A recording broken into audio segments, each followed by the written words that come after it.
Por otra parte, vimos algo de macroeconomía y algún efecto completo de mercado, de crecimiento, de desarrollo, y ahora viene un poco de micro. ¿Ya? La organización industrial se sitúa dentro del concepto de microeconomía, de análisis microeconómico.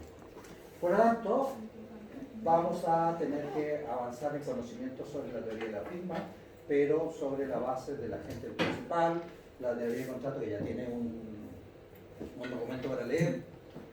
Después va a tener uno de costo de transacción, ¿ya? Y vamos a ir viendo estos conceptos de mercados que son imperfectos, ¿okay? Nosotros tradicionalmente en la universidad enseñamos lo que son competencias perfectas. Después de competencia perfecta tenemos esta competencia monopólica, el oligopolio y el monopolio. Eso es lo clásico, ¿okay? Y eso para entender un poco cómo funcionan estos mercados. ¿Cuál es la crítica que tenemos a ese tipo de argumentación? Normalmente es que es una mirada estática de un periodo, máximo de 2 periodos, ¿ya? Con la parte macroeconómica se introdujo un concepto de temporalidad, ¿okay? Y algo que está muy al debe en el concepto económico actual es el análisis intertemporal. ¿Qué quiere decir? Que lo que pasa hoy día, cómo afecta lo de mañana, o cómo lo de anteayer afectó lo de hoy y lo de pasado mañana, todo ese tipo de movimiento en términos de análisis económico es lo que más ha desarrollado la escuela austriaca, ¿ya? Que no han desarrollado las otras escuelas en análisis intertemporal, ¿ya? Un poco lo ha hecho la escuela monetarista, pero acabo de hacer un video ahí sobre la escuela monetarista, cuyo expositor es Friedman. Acá vamos a ver, cuando tengamos que ver esta parte, tenemos que entrar en lo que es Public Choice, ¿ya? Y lo que es Law and Economics, que es la parte de la otra escuela, que el Law económico, lo que evalúa o estudia son la institucionalidad. Y la institucionalidad vista, por ejemplo, como el dinero. El dinero es una institución. Por ejemplo, ¿el dinero se creó solo o lo creó alguien? O sea, ¿surgió o lo creó una institución? ¿Qué cree usted? ¿Ah? ¿Ya? ¿Por qué institución fue creado? Los bancos centrales existen desde 1900, el más antiguo de 1800 y ficción. ¿Teníamos moneda en el siglo XV? Existen desde los egipcios la moneda. ¿Y antes? ¿En el 4000 a.C.? Mesopotamia. ¿Ah? En Mesopotamia trabajaban con conchitas. Los chinos. Es decir, el dinero surge en forma espontánea.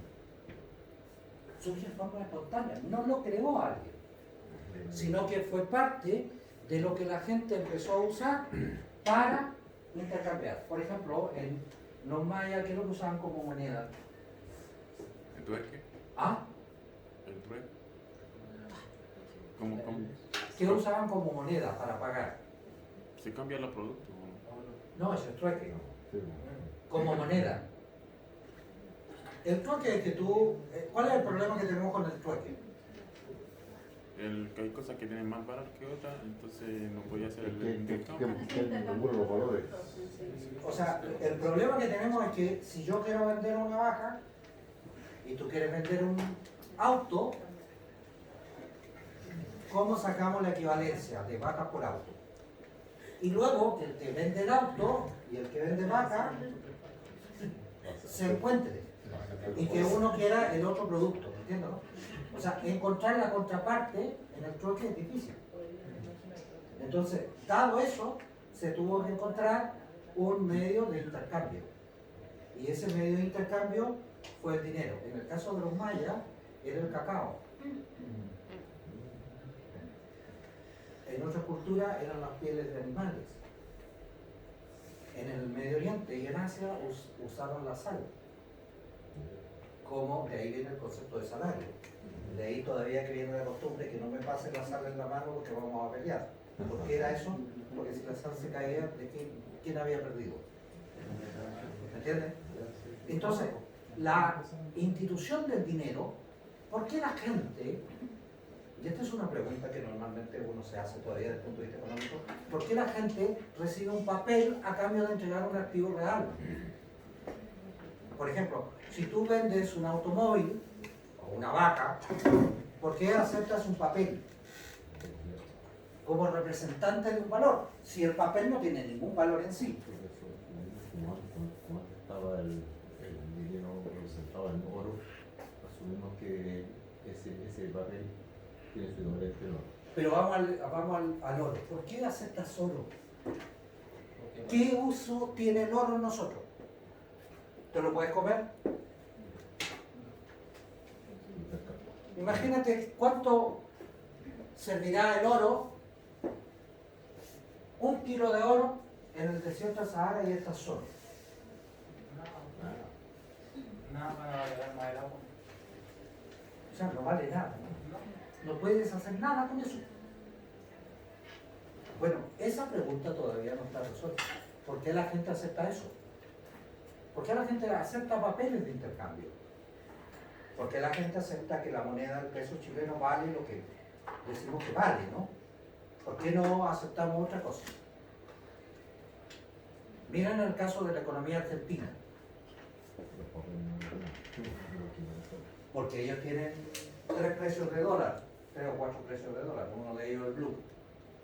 Y de hecho lo publican. Y es ilegal. No existe el dólar blue. Pero es una tasa de cambio de referencia para todos los negocios. Es decir, en que usar el tipo de cambio real, el oficial, usa el tipo de cambio blue. Porque ese es un mejor sensor de la economía que el otro. Bueno, ese tipo de cosas son las que uno tiene que analizar desde el punto de vista de la economía. Y eso viene de la Law and Economic, de lo cual el paper que tiene trata un poco de ese tema. La institución. El dinero es una institución. O sea, las instituciones no son solamente el Banco Central, no es solamente el gobierno, sino son las creaciones humanas. Y que hacen que nosotros tengamos intercambio. Por ejemplo, en el caso nuestro hoy día, ¿por qué las teorías económicas están en crisis?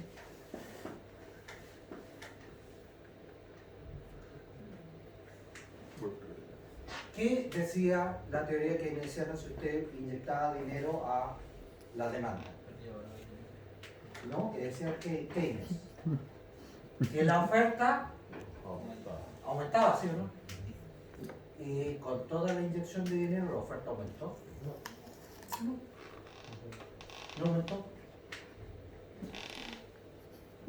O sea, sabemos que lo que ocurrió en estos últimos años, es decir, con la pandemia incluida desde el 2008, como hasta la fecha de hoy, se han emitido 2/3 del dinero que existe en la economía.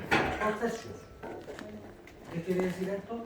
Que hasta 2008 teníamos 1/3 y hoy día tenemos 2 veces más eso. O sea, tenemos 3, ¿no? Y la producción no creció de acuerdo a lo que decía Keynes. Decía, si yo inyectaba dinero a la demanda tiraba que la gente produjera más bienes y servicios. ¿Por qué no pasó así? Bueno, ese es un problema que tiene la explicación con esa teoría. ¿Sí? Y hay que buscar la explicación. Porque si no, vamos a seguir destruyendo riqueza. ¿Y cuál es la receta hoy día? Sube la tasa de interés. ¿Y qué provoca en la tasa de interés? ¿Qué hace la tasa de interés en términos concretos?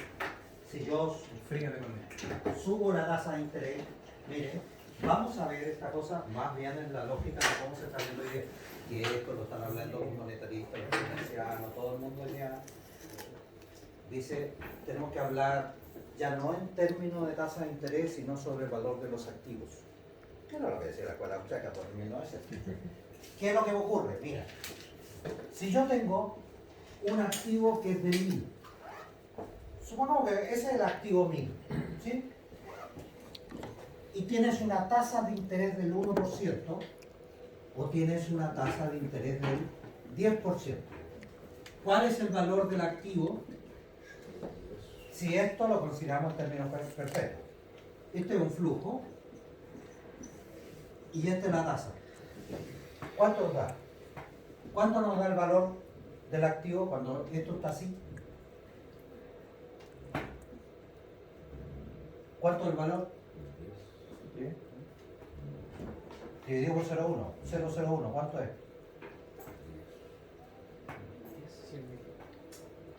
Vamos a poner acá el líder.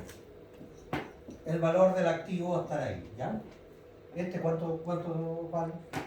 ¿Y este cuánto vale? ¿Cuánto es el valor del activo? Dividido por 0,01 y ese por 0,1, ¿no? 1.000.000. Este vale 10.000, ¿no? Y este, por lo tanto, ¿qué pasa cuando el Banco Central baja la tasa de interés? Los activos valen más, ¿no? Y cuando sube la tasa de interés, ¿qué pasa con el valor de los activos? Valen menos. ¿Qué pasó en pandemia con el precio de los arriendos en las casas? Aumentó de valor. ¿Qué está pasando hoy día? Nadie quiere. Ese tipo de cosas nosotros tenemos que tenerlas claras en la economía. Es decir, no es inocuo lo que hace el Banco Central. Si el Banco Central hizo esto, dijo las propiedades valen mucho. ¿Qué hace Contreras y dice el precio de las casas vale mucho? Proyecta que las casas van a valer más hacia adelante. Por lo tanto, ¿qué hace? Compra. Y después hace esto. Entonces la inversión de Contreras bajó de 100 a 10. Por lo tanto, ¿cuál es la proyección ahora? A la baja. Pero él tomó una deuda. ¿Se entiende, no? Entonces, eso es despedir riqueza, en términos concretos.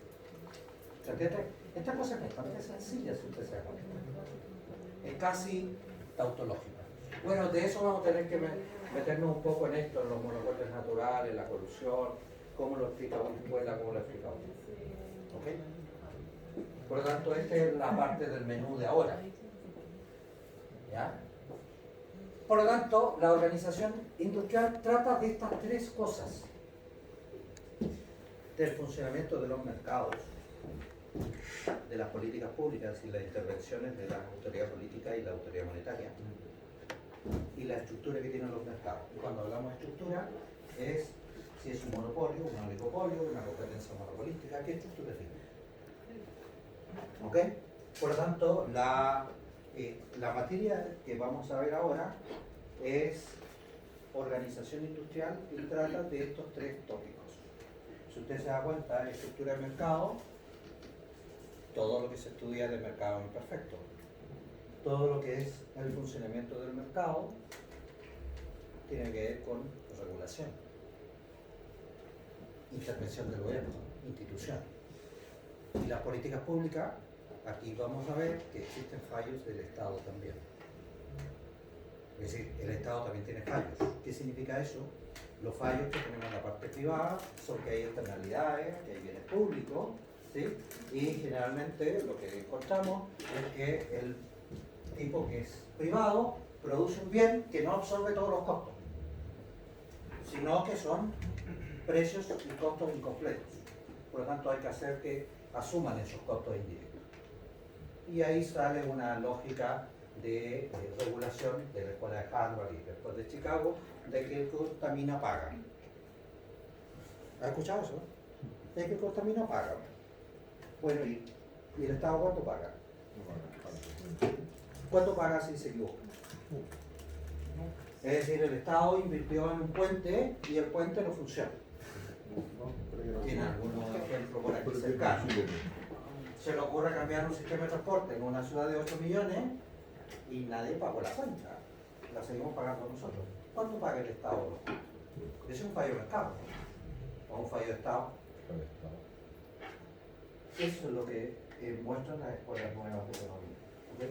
Y eso lo tienen que saber porque ustedes están saliendo hoy día de la universidad como comerciales. ¿Okay? Los que salieron antes no tuvieron la oportunidad de ver ese tipo de cosas, pero ustedes sí tienen que llegar con ese tipo de conocimiento. Por lo tanto, ¿qué antecedentes tenemos? Tenemos la organización industrial se ubica en el campo de la microeconomía que yo le dije y las cuestiones específicas que interesan son estas. El poder de mercado. ¿Cuál es el poder de mercado que tiene una empresa? ¿Y cómo lo utiliza? ¿A quién perjudica? ¿A quién beneficia? Las prácticas comerciales. Ahí están las prácticas depredatorias, ¿no? Y las intervenciones estatales. ¿Cómo interviene el Estado? Con subsidios y con... ¿De qué otra manera? Con la tasa de interés, ¿no? También. ¿Y de qué otra manera? Impuestos. Impuestos, sí. Impuestos. ¿Ok? Por lo tanto, ¿el Estado para qué quiere más impuestos? ¿Qué va a hacer con esos impuestos? ¿Por qué si Cindy me dice a mí, yo necesito 10 millones, yo le digo ¿para qué? Y le digo, tráeme un proyecto que demuestre que esos 10 millones van a ser bien ocupados y que después me retornes algo por ese préstamo. Y ella se esfuerza, hace un proyecto, lo ejecuta y después me paga los 10 millones más un interés y ella se queda con la riqueza adicional. ¿Por qué ella hace eso como privado y el Estado no hace eso con nosotros? Son preguntas que están abiertas en el estudio económico. O sea, si el Estado pide dinero, es para algo, ¿no? Se supone que debería ser para mejorar el estado de los ciudadanos, pero nunca pasa eso. Por lo tanto, si me pide dinero y no me da explicaciones, estoy en la época de los reyes, ¿no?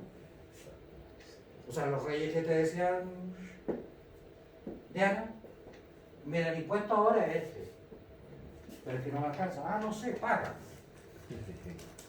¿O no?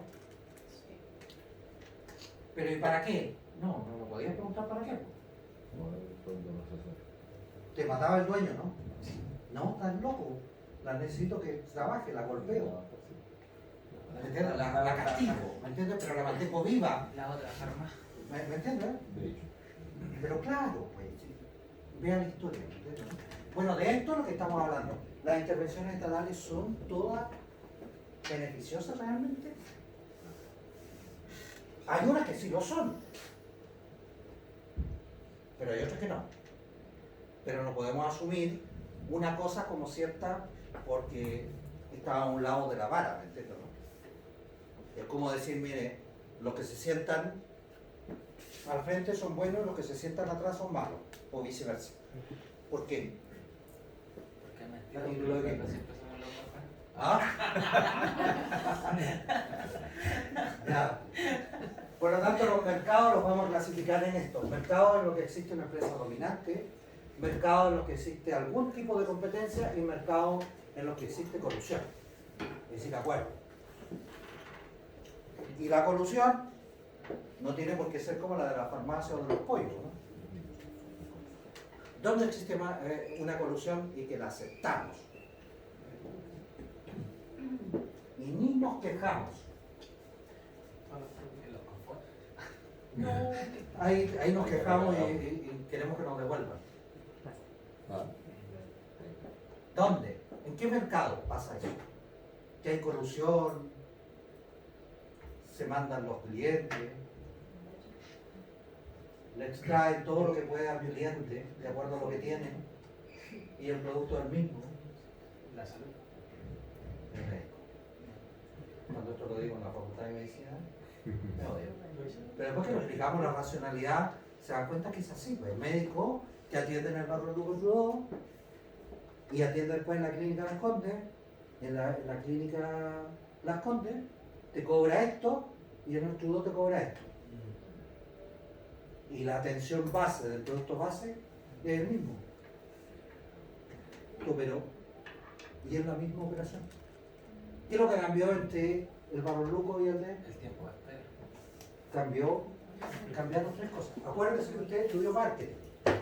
Y en marketing usted tenía un precio que era base,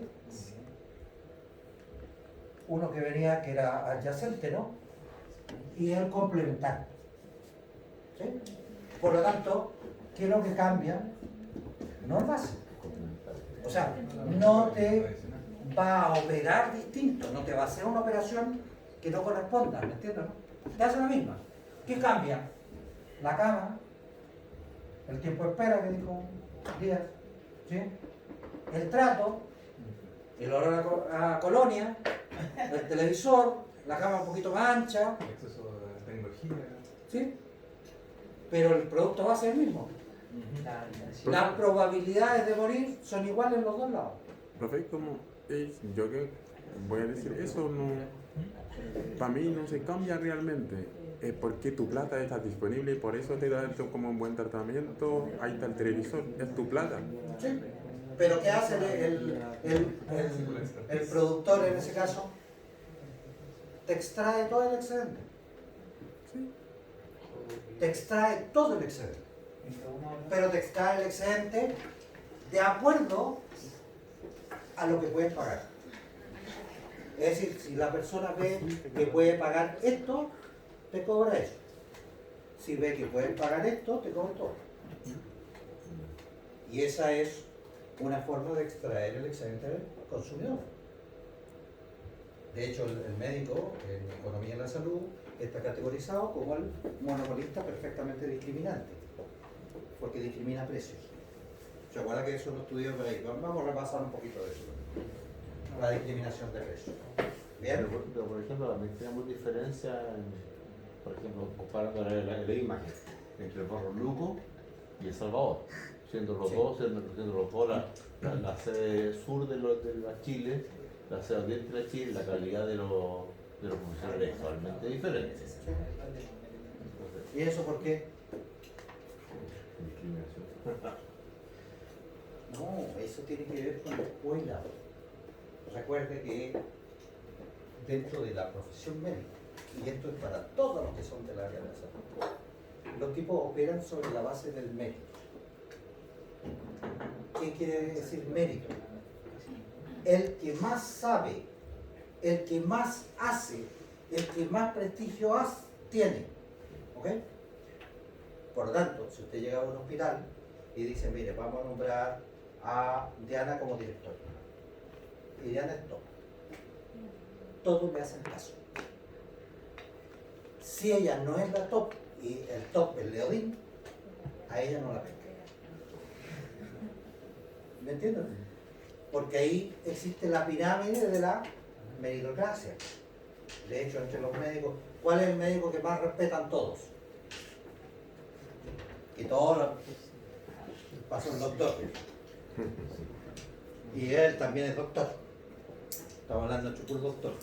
¿Cuál es el que más prestigio tiene? El neurocirujano que trabaja en la cabeza. Después, por ahí entra el cardiólogo, segundo órgano útil. ¿Ok? Y el que trabaja en la piel, no, ese.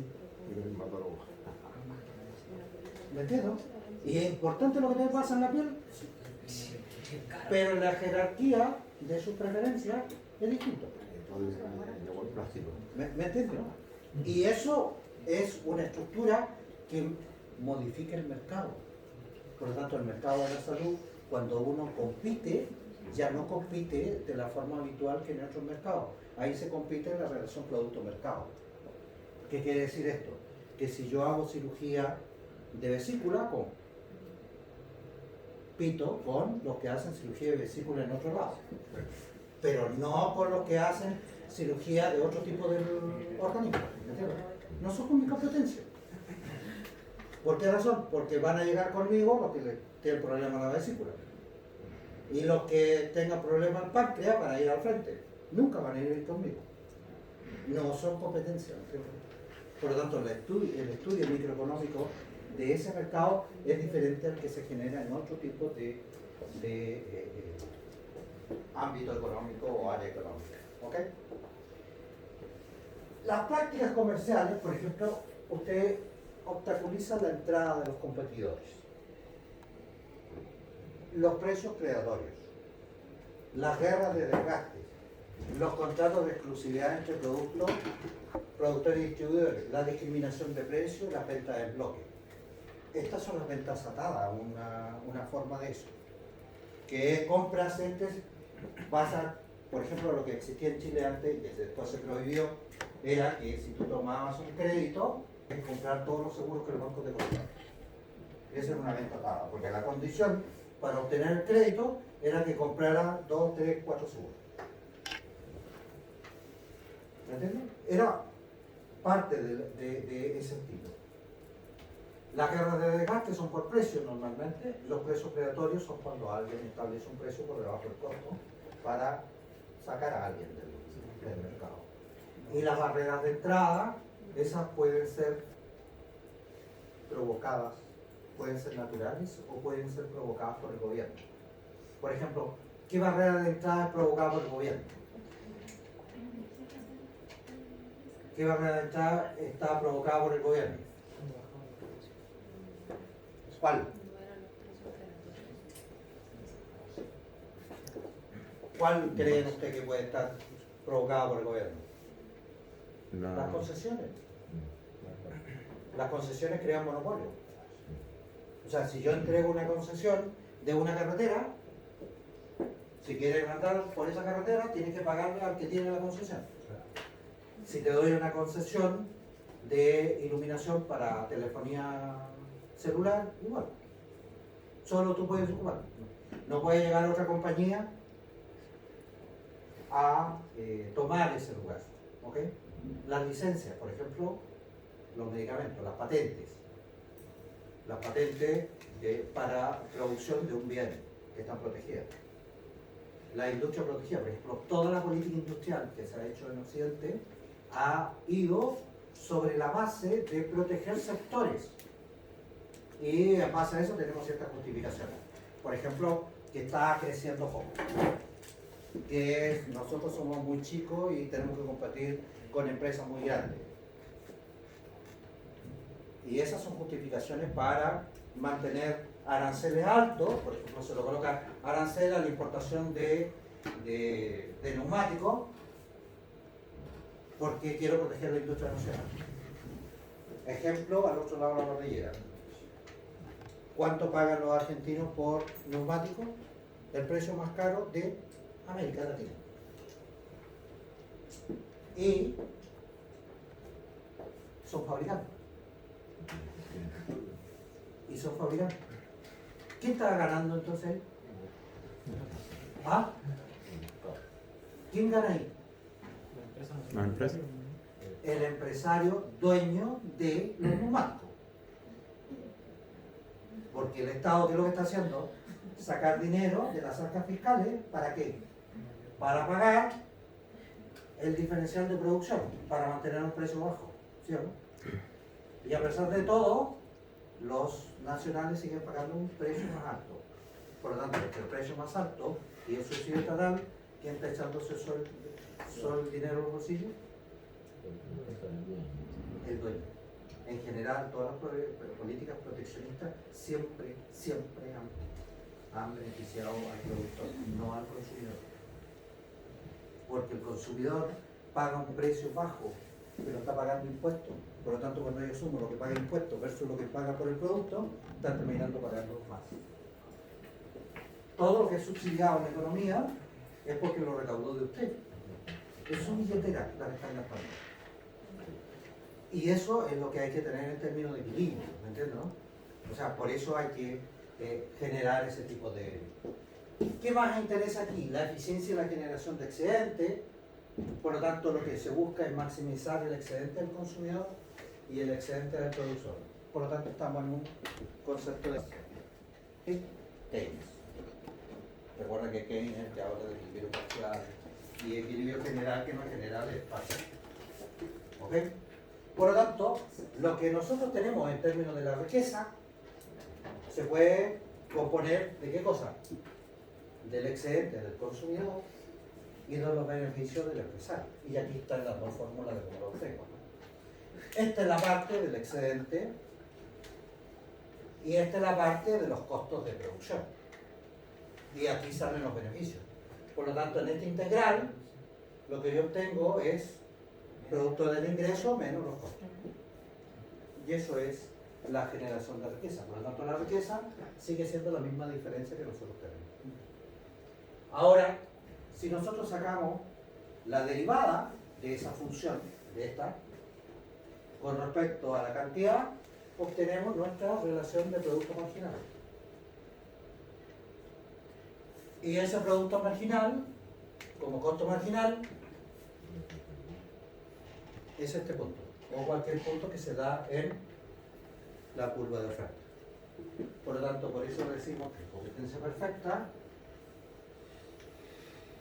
el precio es igual al costo marginal.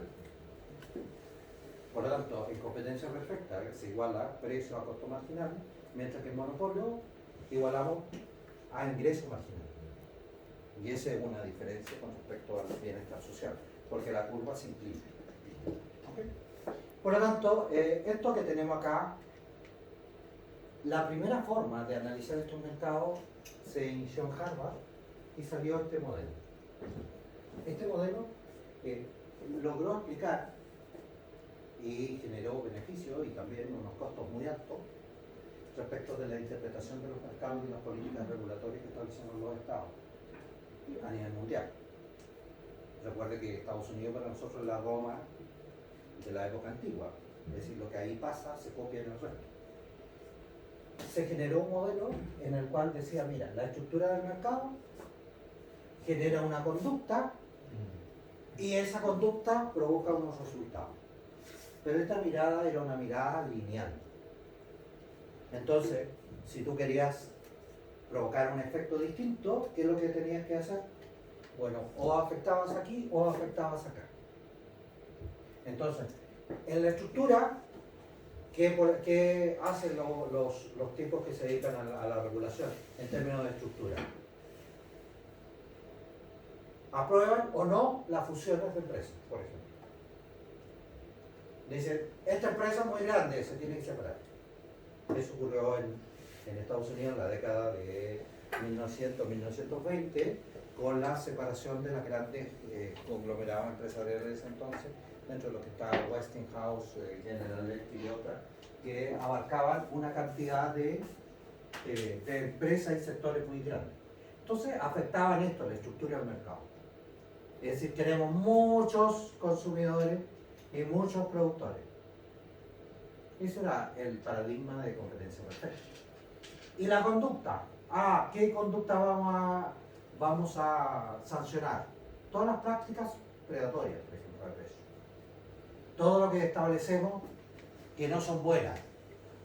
Pero una pregunta que yo le hago es lo siguiente. Si yo soy una empresa y subo el precio, ¿qué piensa el regulador? Y Cindy sube el precio. Hinojosa sube el precio. Estamos coludidos, ¿sí o no? Y si bajo el precio, ¿qué me dice el regulador? Precio predatorio. ¿Cuándo te doy el gusto? Esa es una cosa que no está resuelta entre los reguladores. Porque el regulador sabe, y cómo sabe si el precio que estoy cobrando yo es predatorio, o sea, que estoy cobrando bajo los costos. Esto se aplica, por ejemplo, en el caso del comercio internacional con lo que se conoce como dumping, que ahí es muy relacionado al precio predatorio, pero es porque existen subsidios directos del Estado a industrias específicas para producir a un precio menor para exportar y ganar mercado en otro país. Eso es dumping. Así es. Por lo tanto, estas cosas son las que nosotros tenemos que tener presentes en los mercados reales. Esto hay que saberlo. Porque si tú estás trabajando en una empresa de un sector en el que te van a acusar de dumping, probablemente vas a tener un problema grave grave en términos de organización de esa empresa para darle gusto al regulador. Bueno, y la estructura de costos, eso lo analiza el regulador también, para saber si tiene haciendo dumping o no. Claro, pero ¿quién te asegura que ese funcionario sabe más que el que está en la empresa? Porque asumimos que el del Estado sabe más. O sea, ¿están los más brillantes trabajando en el Estado? ¿Eso es cierto? ¿Es siempre cierto? No puede ser cierto. ¿Me entiendes? Entonces ahí hay ciertos cuestionamientos que uno tiene que resolverlo. No estoy hablando que no tengamos que tener ninguna regulación, ninguna cosa de esa, ni que los que están en el Estado sean tontos. No, pero tampoco son todos los brillantes. ¿Ok? Y eso es algo que tenemos que tener. Por lo tanto, eso se explica por qué cuando hay intervención aquí el resultado no siempre es bueno acá. O cuando tenemos intervención acá no siempre es bueno allá tampoco. Y otras veces sí. ¿Se entiende? Por lo tanto, todo ese tipo de cosas es parte de lo que nosotros queremos ver. Ahora, esto tiene que ver con la estructura del mercado, con la conducta y los resultados. ¿Sobre quién? Sobre las personas y sobre otras empresas.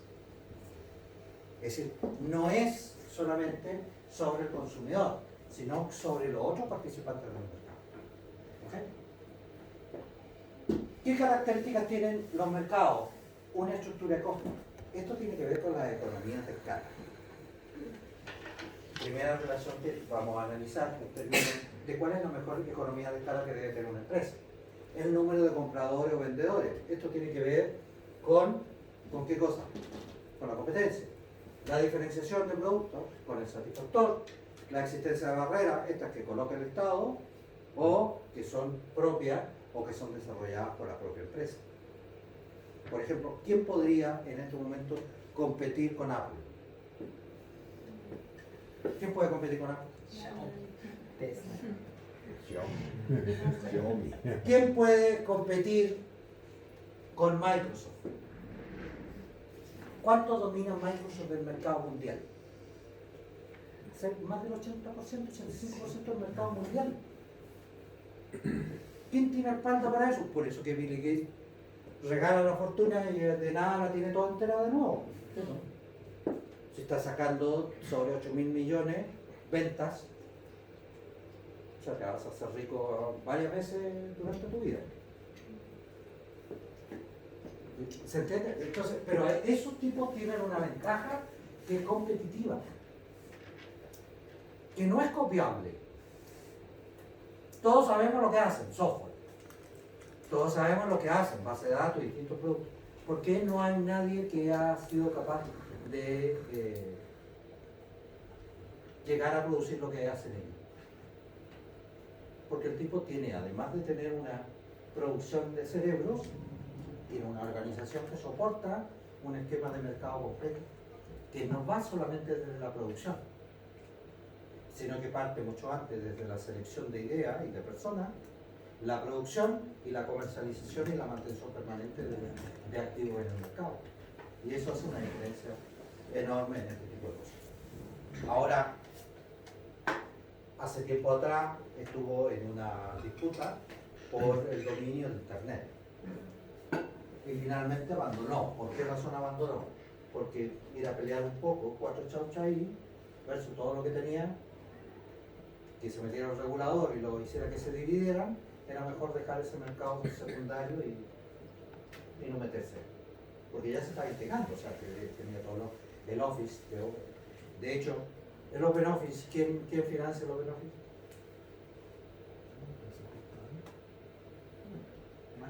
¿Quién financia los desarrollos de Linux?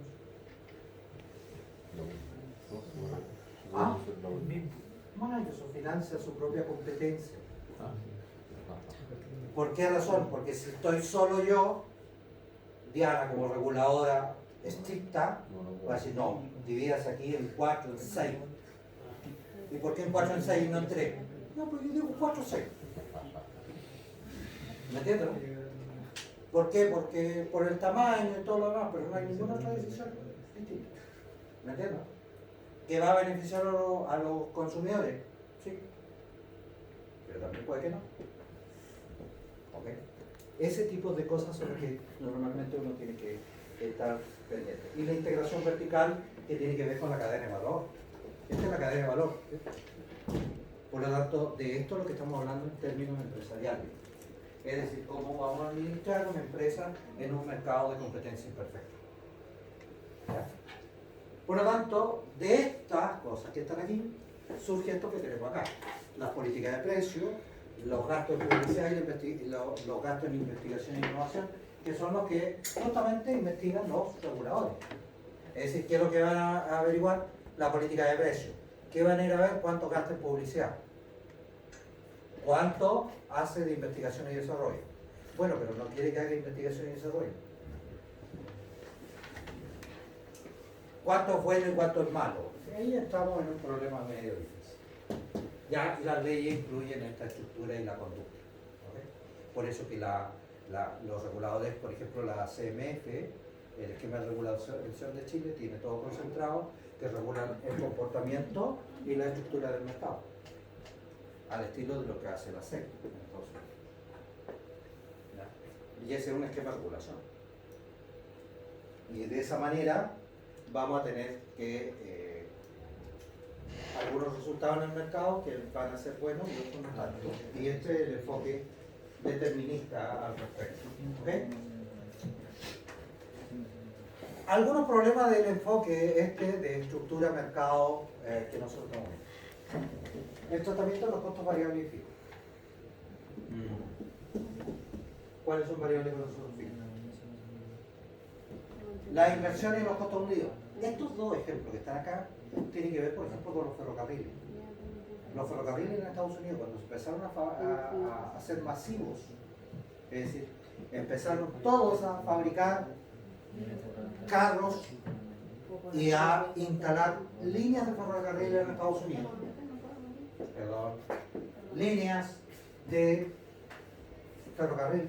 Llegó un momento en que habían tantas líneas de ferrocarril que no habían personas para transportar. Y no había, ¿qué más? Carga. Porque el ferrocarril siempre ha sido caro. Eso jamás es rentable. Porque tiene una inversión muy grande y esa inversión muy grande, ¿quién la asume? ¿Quién la asume? ¿El Estado? El Estado la paga. ¿Y el Estado quién es? ¿Nosotros? Contreras, que paga impuestos todos los meses, ¿no? ¿Me entiendes, no? Gina paga impuestos. Ese es el Estado. Por lo tanto, para que no quebraran los varones del ferrocarril de Estados Unidos, ¿qué es lo que pasó? Los costos fijos los pagamos nosotros y empezamos a sacar la utilidad operacional considerando solamente los costos de operación. Ese fue un arreglo que se hizo de los varones de eso. El monopolio natural, aquí se agrega por ejemplo el agua potable, aunque pueden ser concesiones. Y el monopolio inducido, que es el por el Estado. Las patentes, las concesiones, ¿ok? La economía en red, es decir, cuando yo puedo ocupar un mismo canal de distribución, una misma máquina para producir varios productos en forma simultánea. Incompatibilidad de estándares. Esto es lo que ha hecho la industria tecnológica para mantener cautivos a los clientes dentro de la marca. Por ejemplo, Mac, que hace sus propias aplicaciones. En la telefonía celular existe exactamente lo mismo. La discriminación de precios, ya le hablé del médico, después vamos a retomar eso, y la segmentación directa. ¿Qué es segmentación? Con intención. Mismo producto, pero precio distinto. ¿Ya? La nueva economía, otro problema. Está basada en la información y en las comunicaciones a gran escala. Por ejemplo, ¿usted cree que Chile apruebe los títulos online de Estados Unidos? No, por el que sí. No sé, no le Sí. Pues sí. ¿A quién no le conviene? a la comisión, a la industria del local. Creo que sí. Mire, vamos a hacer un análisis de esto que a la general a la gente le molesta. Hay que hacerlo porque nosotros somos de la profesión. Yo tengo universidades públicas y universidades privadas. ¿Sí? Estas tienen un valor hora profesional. Estas también. ¿Dónde pagan más? ¿Dónde pagan más? ¿Una privada? Privadas. En la privada pagan más. De hecho, en algún momento, acá pagaban 3 a 5 veces más que aquí. ¿Dónde están los mejores profesores? En el público. ¿De qué área estamos hablando? ¿Dónde están? Una pública. Depende. Sí. Entonces, ¿qué es lo que tienes que hacer No. si tú eres de la Universidad de Chile? ¿Qué tendrías que hacer?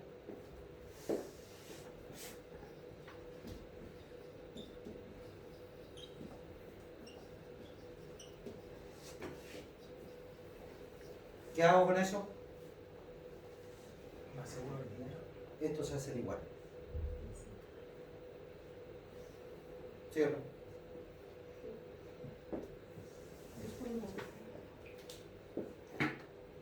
Ahora, esa es una cuestión académica, hay que probarla. Entonces, si tú vas hoy día a la universidad privada y te das cuenta que los sueldos ya no son 3 veces, sino que son muy parecidos. Entonces, ¿qué es lo que provocó eso? Que los de aquí no se van para allá. ¿Pero por qué no se van para allá? Por la luca. ¿Ah? No, sí. ¿Qué fue lo que hizo? ¿Qué fue lo que hizo el Estado? ¿Ah?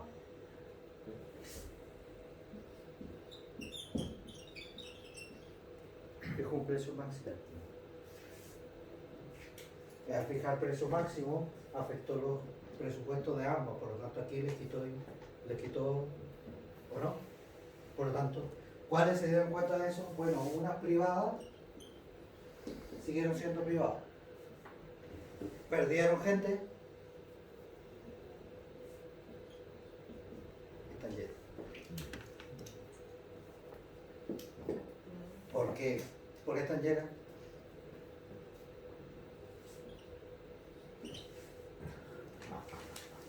Entonces, ¿qué tengo yo, Leodín?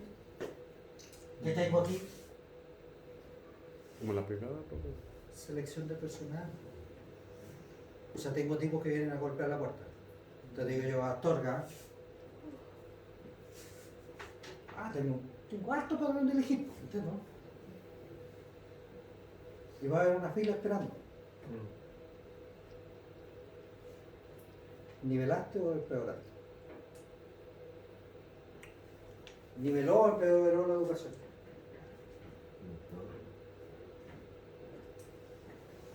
Aquí tenías 10, aquí tenías 30 y ahora hay 5. ¿Qué pasa? Pero que en las privadas igual, claro, no hay tal nivel de selección como en las estatales. Entonces, claro, por qué? sí es cierto, hay un volumen muy importante, ¿Para qué? ¿Para qué quieres?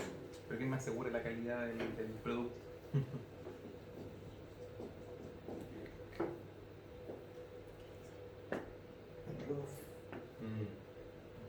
El profe El que hace filtro. con eso. Filtro. ¿Quién determina la calidad de educación? El profe. En esta cosa.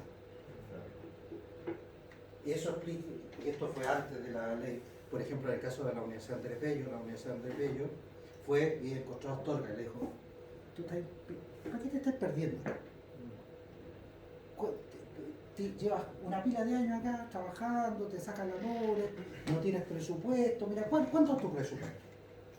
No, el mío es poco, si son 100 millones al año, y siempre tengo que andar rogando para pagarle sueldo a la gente, me faltan reactivos. 200 millones al año. No tengo espacio. Oye, mira, yo estoy haciendo un edificio.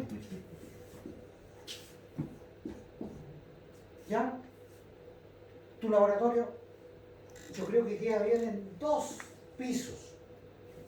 Puta, ya te tiene una posible acá. Se puede. Y además, mira, yo estoy pensando comprar equipos de última generación. Y estoy pensando tener un presupuesto no menos de 250 millones. ¿Te interesa? Pero yo no me puedo decir mi equipo. No, si te estoy comprando con todo tu equipo, ya de la secretaria, el perro, el gato, los ratones, todo lo que tengas acá, todo, ya, todo. Bueno, eso fue lo que hizo con el Departamento de Ciencias de la Universidad de Chile. Y se llevó completo el de Ciencias y se llevó la mitad del de la Católica. Y hoy día es el primero que desarrolló los doctorados en bioinformática y en biotecnología. Y es uno de los que tiene mayores publicaciones, es una de las 5 universidades más importantes del país. ¿Funciona el problema de la estructura del mercado? ¿Funciona el mercado imperfecto? De eso es lo que vamos a hablar en este curso, en esta parte del curso. ¿Se entiende, no? Y esta es una conducta. ¿Quién levantó ahí el activo? ¿Cuál era el activo de quienes publican? Si yo me pongo a preparar a un profe para que publique, lo menos que tengo que esperar son 5 años. ¿Me entiendes? ¿Por qué lo tengo que preparar 5 años? Porque escribir no es fácil. Menos cuando compites con estos tipos que ya escriben bonito. ¿Me entiendes? Entonces lo tengo que enseñar en que hagan investigación, en que sepan escribir, que sepan formular, que es mucho, ¿me entiendes? Que formen un equipo de trabajo. No va a demorar 5 o 10 años, una década. Versus ya el doctor Cloxato completo de la Católica. Y eso fue bueno, porque Cloxato era de la Católica camiseteado. Y el de la Chile también. Pero dejamos a Cloxato aquí y a Valenzuela acá, o arriba a Valenzuela. Y si no, también le hago un edificio al lado. ¿Y qué tengo? Empiezo a aparecer con publicaciones en el año. De inmediato, al final de año ya tengo publicaciones. Y el próximo año tengo alumnos que se están formando con ellos. Entonces la calidad de educación, ¿cómo está? ¿Se entiende? Es decir, eso yo se lo hago con educación porque ustedes conocen. Pero esto lo puedo hacer con el hospital. ¿Qué hizo la clínica Las Condes? Se llevó a un médico del J y todo lo de la Católica. ¿Y qué es lo que Las Condes? Bueno, Las Condes. O sea, no hay político que acá no se quiera atender allá en Las Condes. ¿Se entiende? Estos son comportamientos del mercado y tiene que ver con estas cosas. Con capital humano, de eso estoy hablando. Capital humano. Los costos pueden ser elevados iniciales, sí, pero si lo hace esta, la central no tiene plata para hacer lo que hizo la otra. ¿Me entiendes? Claro. Economía en red, una vez que se desarrolla el departamento de ciencia acá, se desarrolla el de ciencias sociales, se desarrolla el de física por el otro lado, ¿me entiendes? Y empieza a crecer todo lo que quiero exponer en ese momento. Y las economías de alcance son estas horizontales, digamos, por producir. Porque el beneficio que yo haga ciencia aquí y que empiece a hacerlo del lado, todos los alumnos que pasen por cualquiera de estos están adquiriendo una competencia que los diferencia del resto. ¿Ok? Bueno, esto es así. ¿Qué es lo que está haciendo INACAP? ¿Qué es lo que están haciendo INACAP hoy día?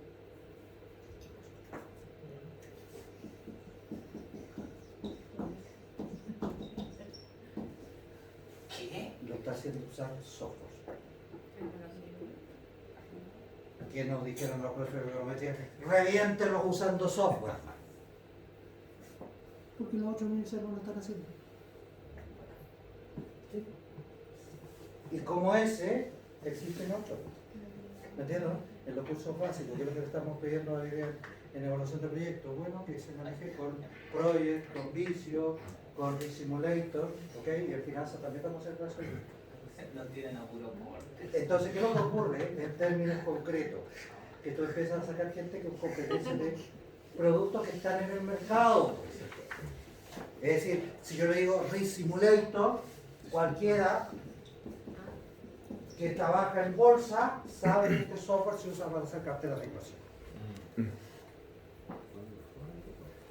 Por lo tanto, eso hace una diferencia. Que usted tenía que aprender con este y después entrar en R y después entrar en Star Graphic, porque necesita tener ese tipo de competencia para saber una diferencia.